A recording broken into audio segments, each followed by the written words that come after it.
কি হ'ব যদি আপোনাৰ মোবাইলটো চলন্ত ৰেলৰ পৰা পৰি যায়? আপুনি জানেনে ভাৰতবৰ্ষৰ আটাইতকৈ ব্যয়বহুল আৰু ডাঙৰ অট্টালিকাৰ কথা?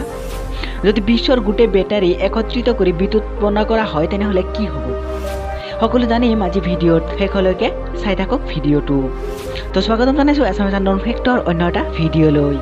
আপোনাৰ মোবাইলটো যদি চলন্ত ৰেলৰ পৰা পৰি যায় তেন্তে আপুনি তেনে পৰিস্থিতিত আপোনাৰ কাষত থকা এলাৰ্ম চেইনটো টনা সঠিক নহ'ব, কিয়নো তেনে অৱস্থাত চেইন টানিলে আপোনাৰ জেল বা জৰিমনা হ'ব পাৰে। সেইবাবে যেতিয়া আপোনাৰ মোবাইল পৰি যাব তেতিয়া আপুনি সন্মুখত থকা পুল বা খুঁটাত লিখি থোৱা নম্বৰটো আপুনি নোট কৰি ল'ব, অথবা ছাইড ট্ৰেকত থকা নম্বৰটো আপুনি নোট কৰি লৈ অন্য কাৰোবাৰ পৰা মোবাইল লৈ 182 নম্বৰত ফোন কৰি ৰেলৱে পুলিচক পুল নম্বৰৰ সৈতে সকলো কথাখিনি জনাব।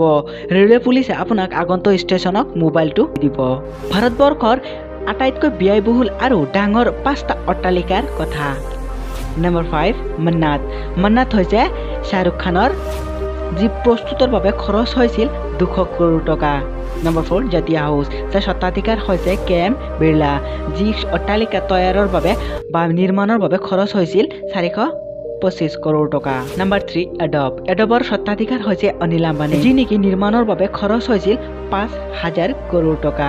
নম্বৰ 2 জেকে হাউচ, ইয়াৰ স্বত্বাধিকাৰী হৈছে গৌতম সিংহানিয়া, যি নিৰ্মাণৰ বাবে খৰচ হৈছিল 6000 কৰোৰ টকা। নম্বৰ 1 হৈছে আণ্টিলিয়া। আণ্টিলিয়াৰ নিৰ্মাতা বা স্বত্বাধিকাৰী হৈছে মুকেশ আম্বানী, যি নেকি প্ৰস্তুতৰ বাবে খৰচ কৰিছিল 12000 কৰোৰ টকা। বন্ধুসকল, যদি গোটেই বিশ্বৰ বেটাৰী একত্ৰিত কৰি বিদ্যুৎ উৎপন্ন কৰা হয় তেনেহ'লে গোটেই বিশ্বক 10 মিনিট সময় বিদ্যুতৰ যোগান ধৰিব পৰা যাব। তো বন্ধুসকল, ভিডিঅ'টো চাই কেনেকুৱা লাগিলে আপোনাৰ? যদি ভাল লাগিল চেনেলটো নিশ্চয় ছাবস্ক্ৰাইব কৰিব, আগন্তুক ভিডিঅ'ৰ বাবে নটিফিকেশ্যন অল কৰি দিব, আৰু কমেণ্ট বক্সত নিশ্চয় জনাব ভিডিঅ'টো চাই কেনেকুৱা পালে।